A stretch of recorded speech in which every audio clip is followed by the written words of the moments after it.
তবে জাকাতের ক্ষেত্রে সবচেয়ে বড় যে বিষয়টি মাথায় রাখতে হবে সেটা হচ্ছে জাকাতের সম্পদের মালিক যেহেতু আপনি নন, সেহেতু আপনাকে মূল ক্যাশই হস্তান্তর করতে হবে। আপনি এটা বলতে পারবেন না যে আমি জাকাতে কাপড় কিনে জাকাতের কাপড় বিতরণ করতেছি। কেননা যখন জাকাতের টাকা দিয়ে আপনি কাপড় কিনবেন তখন আপনি ক্লেইম করতেছেন, দাবি করতেছেন যে আপনি এখনও এই টাকার মালিক আছেন, এই জন্য কাপড় কেনার স্বাধীনতা আপনার আছে। কিন্তু আপনি তো ইসলামের আইনের দৃষ্টিতে এই টাকার মালিক এখন আপনি নাই। যেহেতু এই টাকার মালিক আপনি এখন নাই, সেহেতু এই টাকা দিয়ে কাপড় কেনার স্বাধীনতা আপনার আছে না নাই? নাই। এই টাকার যে হকদার তার কাছে পৌঁছে দিতে হবে, সে এখন ওই টাকা দিয়ে কী কিনবে সেটা তার স্বাধীন, কী করবে তার স্বাধীন। এই জন্য আমাদের দেশের যে প্রবণতা আছে যে কাপড় দিয়ে জাকাত দেওয়ার প্রবণতা, ফিতরা এবং জাকাতের যে বিষয়টা আমাদের দেশে হয়ে গেছে কি সরাসরি সুন্নাত বিরোধী। আল্লাহ নবী ফিতরা দিতে বললেন খাদ্য দিয়ে, আমরা ফিতরা দিলাম টাকা দিয়ে। জাকাত দিতে বলা হলো টাকা দিয়ে, আমরা জাকাত দিলাম কাপড় দিয়ে। এই হচ্ছে সবচেয়ে বড় হাস্যরসাত্মক একটা অবস্থা দাঁড়িয়েছে আমাদের দেশে। এইটা করা যাবে না। আল্লাহ নবীর যেটা সুন্নাত সেই সুন্নাতের উপরেই থাকতে হবে। ফিতরা আদায় করতে হবে খাদ্যদ্রব্য দিয়েই, আর জাকাত ক্যাশই পৌঁছে দিতে হবে। অর্থনৈতিক ইবাদতের সামগ্রিক গুরুত্ব কি? জাকাতের মতো একটি অর্থনৈতিক ইবাদতের সামগ্রিক গুরুত্ব কি? এটা ওভারঅল ইসলামের অর্থনৈতিক ইবাদতের একটা অংশ হচ্ছে জাকাত। এটা সামগ্রিক গুরুত্ব আমাদের জানা থাকবে। সেটা হচ্ছে কিয়ামতের মাঠে যখন আমরা বিপদে পড়ব তখন অর্থনৈতিক ইবাদত আমাদের সবচেয়ে বেশি সহযোগী হবে।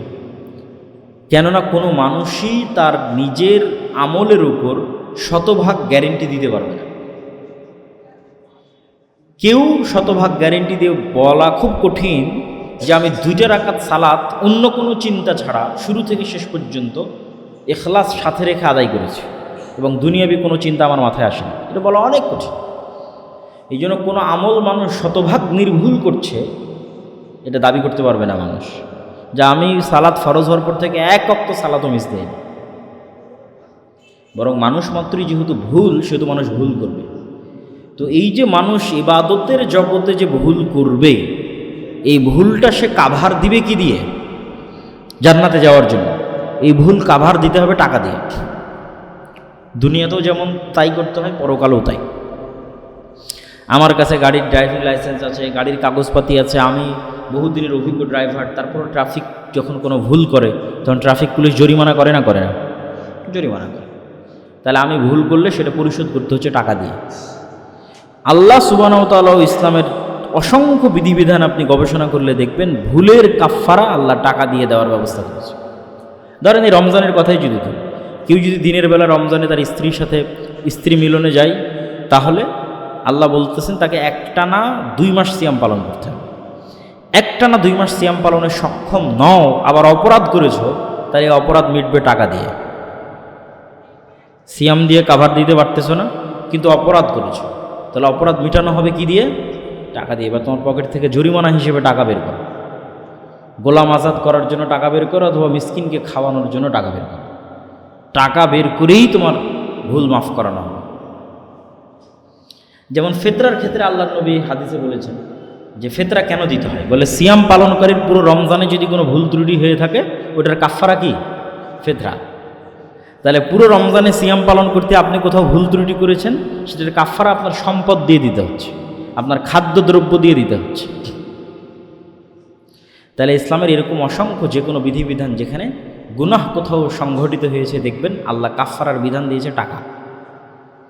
তো এটা যেমন দুনিয়াতে কাফফারার বিধান টাকা, এটা পরকালেও প্রযোজ্য হবে।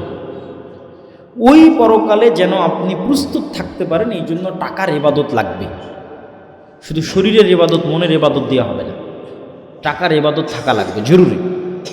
শরীরের ইবাদত সালাত, মন বা মুখের ইবাদত জিকির আজকার কোরআন তেলাওয়াত, কিন্তু টাকার ইবাদত করি এটা লাগবে, এটা আপনার ব্যাকআপ। আপনি এখন দানের মাধ্যমে, জাকাতের মাধ্যমে যদি এটা ব্যাংকে সেভিংসে আল্লাহর দরবারে পাঠিয়ে রাখেন, এখন কিয়ামতের মাঠে যখন পাওনাদার আসবে, ভুল ত্রুটি আসবে, সবগুলো তখন এই টাকা দিয়ে কাভার হবে। কেননা ইবাদতে তো আপনি শতভাগ গ্যারেন্টি দিতে পারবেন না। এই জন্য আল্লাহ সুবহানাহু ওয়া তাআলা বলেছেন যে আল্লাহ মানুষের কাছে জান্নাতকে বিক্রি করে দিবে। ইন্নাল্লাহা আশতারা মিনাল মুমিনিনা আনফুসাহুম ওয়া আমওয়ালাহুম বিআন্না লাহুমুল জান্নাহ। যে আল্লাহর সাথে ক্রয় বিক্রয়ের লেনদেন হবে, মুমিনদের ডিড হবে, চুক্তি। কি? আল্লাহ হচ্ছে বিক্রেতা, মুমিন হচ্ছে ক্রেতা। আল্লাহ কি বিক্রি করবেন? জান্নাত বিক্রি করবেন। মুমিন কি কিনবে? জান্নাত কিনবে। তো এটা 100% কনফার্ম হওয়া যায়, কিনে নেওয়া যায়, একদম বুকিং দিয়ে কিনে নেওয়া যায় দুইটা জিনিস দিয়ে। একটা হচ্ছে জীবনটাই দিয়ে দিলাম, এর চেয়ে বড় তো বিনিময় আর হতে পারে না। যে আমি জীবনটাই দিয়ে দিয়েছি, এটা অনেক বড় বিনিময়। যে আমার জীবনটাই দিয়ে দিলাম, তুমি আমাকে কি দাও? জান্নাত দাও। এর চেয়ে বড় বিনিময় হতে পারে। সেটা হচ্ছে জিহাদ ফিসাবিলিল্লাহ, আল্লাহ রাস্তায় জিহাদ। এই জন্য শহীদের মর্যাদা সর্বোচ্চ। কিয়ামতের মাঠে নবীদের পরে সবচেয়ে বেশি মর্যাদাবানের মর্যাদার মণ্ডিত হবে শহীদেরা। ভিন্ন মর্যাদা থাকবে তাদের কিয়ামতের মাঠে। তাদেরকে তাদের যে অবস্থার উপর মারা গেছে ওই অবস্থার উপর উত্থান হবে। এই জন্য শহীদের কোনো গোসল নাই, কোনো কাফন নাই, কোনো জানাজা নাই। এত সম্মান শহীদের কেন? ও যে অবস্থার উপর মারা গেছে ওই অবস্থার উপরই সে উত্থান ঘটবে। তথা যে যে জায়গা থেকে রক্ত পড়ছিল, আহত ছিল, সেই রক্ত পড়া অবস্থায়, সে আহত অবস্থায় ওই কাপড়ে, ওই পোশাকে, এই জন্য আলাদা কোনো কাপড় পোশাক নেই। যে কাপড় পোশাক পরিহিত অবস্থায় যুদ্ধ করছিল সেই পোশাকে তার উত্থান হবে। তা আল্লাহর নবী বলছেন, রক্তের রং হবে দুনিয়ার রক্তের মতো, কিন্তু রক্তের গন্ধ হবে কিয়ামতের মাঠের সবচেয়ে সুগন্ধিযুক্ত। এটা হলো শহীদের সবচেয়ে বড় সম্মান এবং মর্যাদা কিয়ামতের মাঠে। তাহলে যে নিজের নাফসি দিয়ে দিল, ওর কাছে আল্লাহ জান্নাত বিক্রি করে দিয়েছে।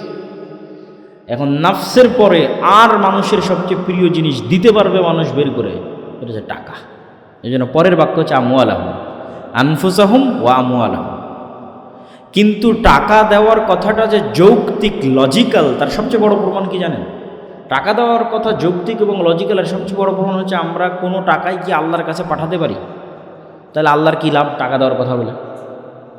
তার মানে আল্লাহর কোনো লাভ আছে? কোনো লাভ নেই। তাহলে আল্লাহ সুবহানাহু ওয়া তাআলা টাকা দেওয়ার কথা বলছেন মানে এটা নিঃস্বার্থ। যদি টাকাটা আল্লাহর কাছে আমরা পৌঁছাতে পারতাম তাহলে বলতাম টাকার আল্লাহর দরকার, এই জন্য আল্লাহ টাকা দিতে বলছে।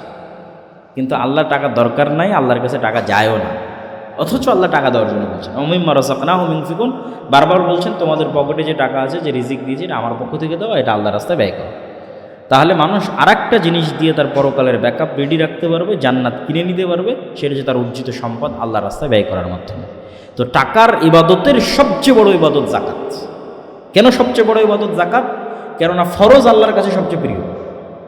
আপনি যদি বলেন সালাতের জগতের সবচেয়ে প্রিয় সালাত কোনটা, তো ফরজ সালাত। এটা অনেকে আমরা ভুল বুঝি যে সালাতের জগতের সবচেয়ে প্রিয় সালাত মনে হয় তাহাজ্জুদের সালাত, সবচেয়ে প্রিয় সালাত মনে হয় নফল সালাত। না, সালাতের জগতের সবচেয়ে প্রিয় সালাত কি সালাত বলেন তো? ফরজ সালাত। কেননা এটা হচ্ছে আল্লাহর আদেশ, অন্যগুলো আল্লাহর অপশন। তা আমি আপনাকে একটা জিনিস করার আদেশ দিচ্ছি, আপনি সাথে সাথেই করছেন, এতে আল্লাহ সবচেয়ে খুশি। আর একটা আল্লাহ আপনাকে অপশন দিয়ে রেখেছে, চাইলে করতে পারেন, না চাইলে নাও করতে পারেন। তাহলে টাকার সবচেয়ে বড় ইবাদত কি? যাকাত, যা আল্লাহর আদেশ। সুতরাং যাকাতের নেকি এবং যাকাতের সম্মান ভিন্ন রকম। এই জন্য আমাদের সকলের উচিত এই রমজান মাসে আমরা অন্যান্য আর যে আমলগুলো করছি সে আমলগুলোর পাশাপাশি যাকাতের হিসাবের প্রতি গুরুত্ব দিই। যাকাতের সম্পদ শাইখ আব্দুর রাজ্জাক বিন ইউসুফের ভাষায় গোখরা সাপ বা গোমা সাপ যেটা বলে, তার চেয়েও ভয়ঙ্কর। যে যাকাতের সম্পদ বাড়িতে রাখা আর এরকম একটা বিষাক্ত সাপ বাড়িতে রাখা একই রকম। আর যাকাত অনাদায়ের শাস্তির কথা, যেই সম্পদ অনাদায় করবে ওই সম্পদের স্টাইলে শাস্তি হবে। যেমন যদি স্বর্ণ আর রৌপ্যের যাকাত না দেয় তাহলে স্বর্ণ রৌপ্যের স্টাইলে শাস্তি হবে। স্বর্ণ রৌপ্যের স্টাইলে শাস্তি কি? আল্লাহ সুবহানাহু ওয়া তাআলা বলছেন, আল্লাযীনা ইয়াকনিজুনা আয-যাহাবা ওয়াল ফিদ্দা, যারা স্বর্ণ এবং রৌপ্য জমা করে রেখেছে যাকাত দেয়নি, এই স্বর্ণ আর রৌপ্য জাহান্নামের আগুনে ছ্যাঁক দেওয়া হবে। ছ্যাঁক দেওয়ার পর এই স্বর্ণ এবং রৌপ্য যখন গরম হবে তখন এই গরমের ছ্যাঁকটা তার পিঠে, তার পার্শ্বদেশে দেওয়া হবে। তার পিঠে এবং পার্শ্বদেশে দেওয়ার সময় তাকে বলা হবে আনা কানজুক আনা মাল ফাযুকু, মজাটা কেমন লাগে মজাটা আস্বাদন করো। এই আয়াতে আল্লাহ দুইটা শব্দ ব্যবহার করেছে ঠাট্টা করে। একটা শব্দ হচ্ছে ফাবাশশিরহুম বিআযাবিন আলীম, আর একটা হচ্ছে যুকু। ফাবাশশিরহুম মানে এদেরকে সুসংবাদ দাও কঠোর ও কঠিন শাস্তির। যারা যাকাত দেয়নি এদেরকে সুসংবাদ দাও যে বিশাল বড় সুসংবাদ আছে তোমাদের জন্য। সুসংবাদটা কি? ভয়ঙ্কর কঠিন শাস্তি। তো ভয়ঙ্কর কঠিন শাস্তির কি সুসংবাদ হয়? সুসংবাদ হয় না, কিন্তু এটা আল্লাহর ঠাট্টা। এই জন্য আল্লাহ বলছেন তাদেরকে সুসংবাদ দাও, কঠিন শাস্তি। 2 নম্বর ঠাট্টা কি? 2 নম্বর ঠাট্টা হচ্ছে ওদেরকে বলো জুকু, স্বাদ আস্বাদন করা, মানে খুব মজাদার খাবার যখন মানুষ খায়, ওই মজাদার খাবারের স্বাদ আস্বাদনকে আরবিতে বলে জুকু, মজা নেওয়া, স্বাদ নেওয়া। তো এই যে আমি জাহান্নামের আগুনে স্বর্ণ এবং রৌপ্য ছ্যাঁক দিলাম, এটা তোমার পিঠে লাগানো হচ্ছে, এটার মজাটা কেমন এটা আস্বাদন করো, এটা টেস্টটা কেমন আস্বাদন করো, এটা তোমার ওই সঞ্চিত সম্পদ যার তুমি জাকাত দেবে না। তো আল্লাহ এখানে টেস্টের কথা বলছে, মজা নেওয়ার কথা বলতেছে। অথচ আমরা জানি যে স্বর্ণ এবং রৌপ্য জাহান্নামের আগুনে ছ্যাঁক দিয়ে যখন আমার গায়ে লাগানো হবে তখন এটা কষ্টদায়ক, অবশ্যই মজাদায়ক নয়, কিন্তু আল্লাহ বলতেছে এটা মজা, এই মজাটা তুমি নাও। কেমন মজা, টেস্টটা কেমন, এটা তোমার ওই সম্পদ যার তুমি জাকাত বের করো। তাহলে এই 2টা শব্দ ঠাট্টামূলক। তাহলে যেমন সম্পদের জাকাত বের করেনি তেমন ধরনের শাস্তি। তো এটা একটা সম্পদ জাকাত বের করেনি, আর একটা সম্পদ ধরেন চতুষ্পদ জন্তু, তার জাকাত বের করেনি, তো চতুষ্পদ জন্তুর জাকাত বের না করলে ওই স্টাইলে শাস্তি হবে। কী হবে? চতুষ্পদ জন্তুর লম্বা শিং দেওয়া হবে, শক্তিশালী খুর দেওয়া হবে। কিয়ামতের মাঠে এই লম্বা শিংওয়ালা, লম্বা খুরওয়ালা চতুষ্পদ জন্তু তার মালিককে মারাতে থাকবে আর শিং দিয়ে গুঁতাতে থাকবে আর বলবে, আমি তোমার সেই সম্পদ যার তুমি জাকাত দাওনি, মজাটা কেমন লাগে দেখো, স্বাদটা কেমন দেখো। আর একটা কি বাকি থাকলো? ব্যবসায়িক সম্পদ, ক্যাশ টাকা।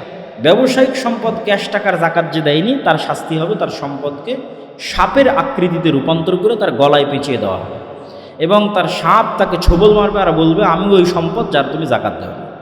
তাহলে যেই সম্পদের জাকাত দেয়নি ওই স্টাইলে শাস্তি হবে। তো জাকাতের শাস্তি অত্যন্ত ভয়াবহ, দুনিয়া এবং পরকাল উভয় জগতে শাস্তি আছে।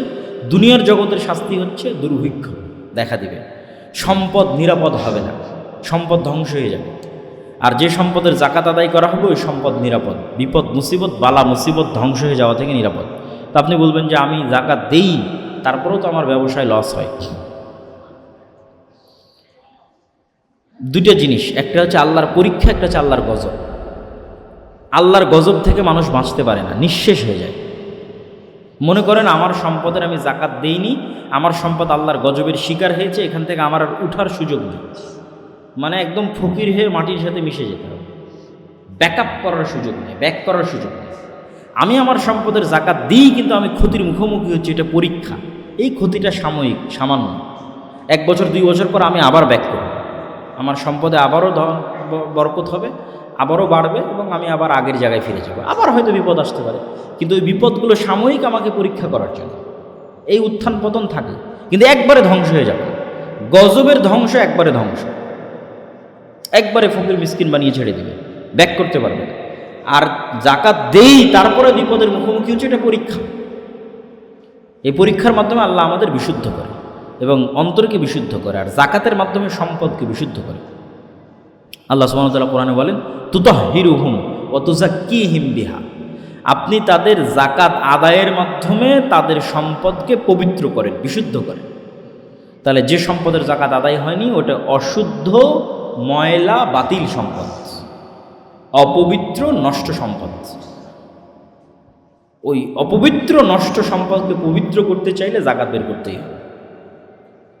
বক্তব্য আমি দীর্ঘায়িত করব না, বক্তব্যের শেষের দিকে আমাদের ফিলিস্তিনের যে মুসলিম ভাই এবং বোন আছে তাদের উপর যে জুলুম এবং অত্যাচার এবং নির্যাতন হচ্ছে, সেই জুলুম অত্যাচার নির্যাতনের জন্য আমাদের এতটুকু শিক্ষণীয় মাথায় রাখা উচিত যে হামাসের যারা সামরিক শাখার নেতৃবৃন্দ ছিল তাদেরকে কিন্তু আগেই হত্যা করা হয়েছে, কিন্তু তাদের যারা রাজনৈতিক শাখার নেতৃবৃন্দ ছিল, যারা গণতান্ত্রিক পদ্ধতিতে নির্বাচন করত, যে গণতন্ত্রের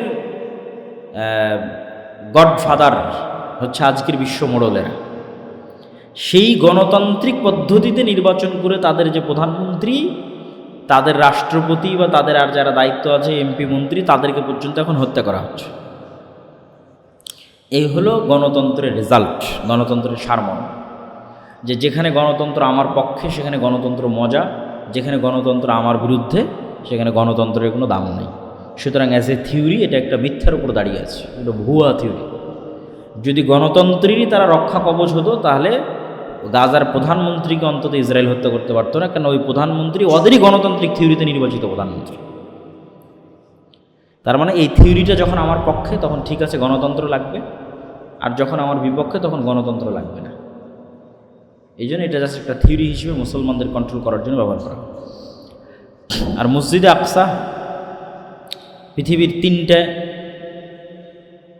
ফজিলতপূর্ণ জায়গার একটা, যেই জায়গার উদ্দেশ্যে ইবাদতের উদ্দেশ্যে সফর করা যায়। পৃথিবীর আর কোনো জায়গায় ইবাদতের উদ্দেশ্যে সফর করা হারাম। একমাত্র 3টে জায়গায় মানুষ ইবাদতের উদ্দেশ্যে সফর করতে পারে। মক্কার মসজিদে হারাম কাবাঘর, মদিনার মসজিদে নববী, আর ফিলিস্তিনের মসজিদে আকসা। এই 3টে জায়গায় নামাজ পড়ার জন্য মানে ইবাদত করার জন্য সফর করা যায়। আর পৃথিবীর কোথাও ইবাদত করার জন্য সফর করলে ওটা বেদাত হবে, হারাম। আর পৃথিবীর প্রথম মসজিদ হচ্ছে কাবা, দ্বিতীয় মসজিদ মসজিদে আকসা। দুইটার ব্যবধান 40 বছর। হয়তো এগুলো 2 মসজিদে আগেই ফেরেশতারা তৈরি করেছিল বা আদম আলাইহিস সালাম তৈরি করেছিল, কিন্তু দুটেই নূহ আলাইহিস সালামের বন্যার সময় ধ্বংস হয়ে গেছে। নূহ আলাইহিস সালামের বন্যায় ধ্বংস হওয়ার পর কাবাঘর ইব্রাহিম আলাইহিস সালাম তৈরি করেছে আর ইসমাইল আলাইহিস সালাম তৈরি করেছে। আর মসজিদে আকসা ইব্রাহিম আলাইহিস সালামের আরেক সন্তান ইসহাক এবং তাদের বংশধরেরা তৈরি করেছে। আর এখন মসজিদে আকসার যে গ্রাউন্ড, সেটা সুলাইমান আলাইহিস সালাম এবং দাউদ আলাইহিস সালামের যুগে তৈরি হবে। এবং কিয়ামতের পূর্ব মুহূর্তের অসংখ্য যুদ্ধ বিগ্রহ এই জায়গায় সংঘটিত, যেটাকে বলা হয় শাম।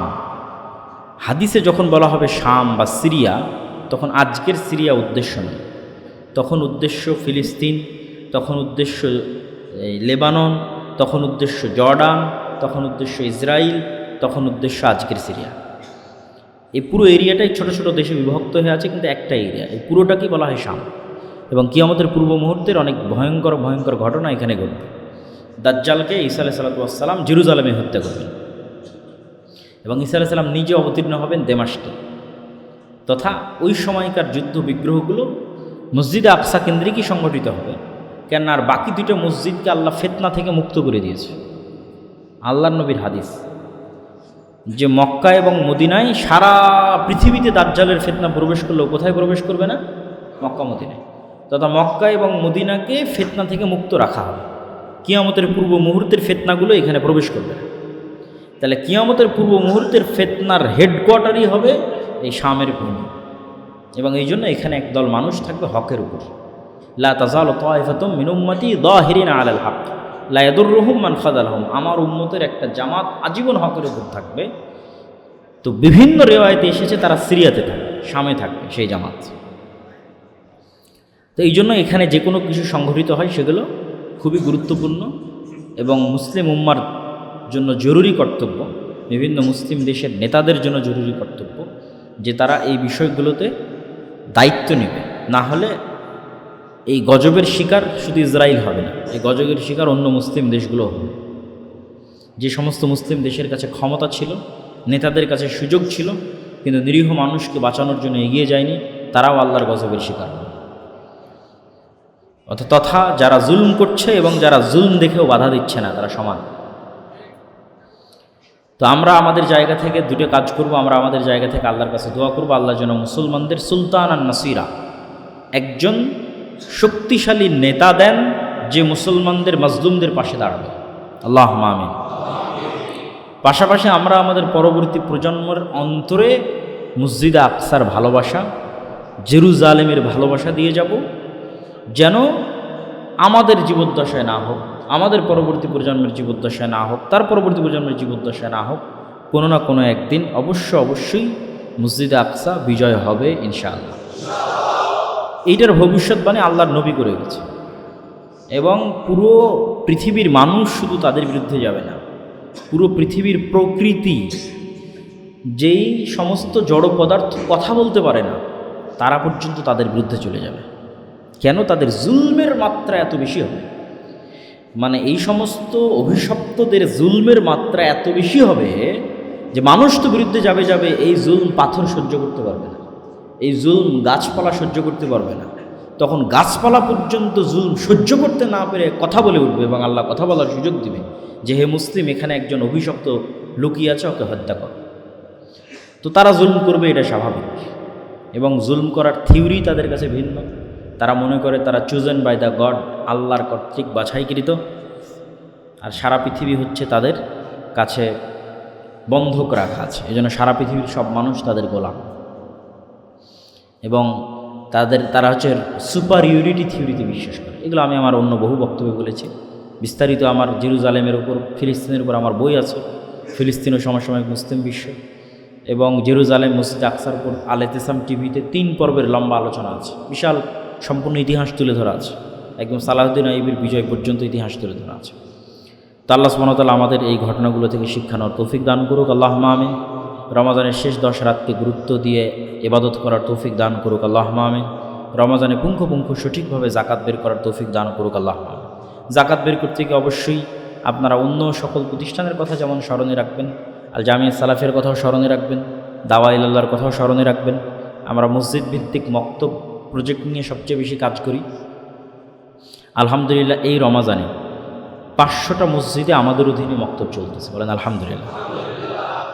এই 500টা মক্তবে এমনি মক্তব চলতেছে না, এই 500টা মক্তবের 500 জন শিক্ষককেই আমরা আমাদের খরচে জামিয়া সালাফিতে নিয়ে গিয়ে 10 দিন ব্যাপী ট্রেনিং দিয়ে, আমাদের খরচে থাকা খাওয়া সব কিছুর ব্যবস্থা করে ট্রেনিং দিয়ে তাদের এলাকায় পৌঁছে দেওয়া হয়েছে, 1 নাম্বার। 2, এই 500টা মক্তবের ছাত্রদের বই আমাদের পক্ষ থেকে ফ্রি দেওয়া হয়েছে। 3, এই 500টা মক্তবের সবাইকে যে আমরা সবসময় সহযোগিতা করতে পারি তা নয়, কিছু দিনী ভাইয়ের সহযোগিতায় আমরা এই রমজানে যারা এই 500টা মক্তবে কোরআন শিক্ষা দিচ্ছে তাদের আমরা রমজানকে লক্ষ্য করে 500টা মক্তবের শিক্ষকের জন্যই হালকা হলেও ন্যূনতম হলেও আমরা হাদিয়ার ব্যবস্থা রেখেছি, বলেন আলহামদুলিল্লাহ। এইটার জন্য আমাদের ব্যক্তিগত কোনো স্বার্থ নয়। আমি 150-200টা মসজিদে ফি সাবিলিল্লাহ আল্লাহর সন্তুষ্টির জন্য সফর করেছি, কোনো ব্যক্তিগত স্বার্থে নয়। মুসলমানের সন্তানের পরবর্তী প্রজন্মের কাছে দিনের সঠিক জ্ঞান পৌঁছে দেওয়ার শতভাগ মুসলমানের কাছে দিনের সঠিক জ্ঞান পৌঁছে দেওয়ার একমাত্র রাস্তা মসজিদে মক্তব চালু করা। মাদ্রাসা 2%, মাদ্রাসা যদি আরও কয়েক লক্ষ হয় তাও 2%-এর বেশি সেখানে ভর্তি হবে না, যাবে না।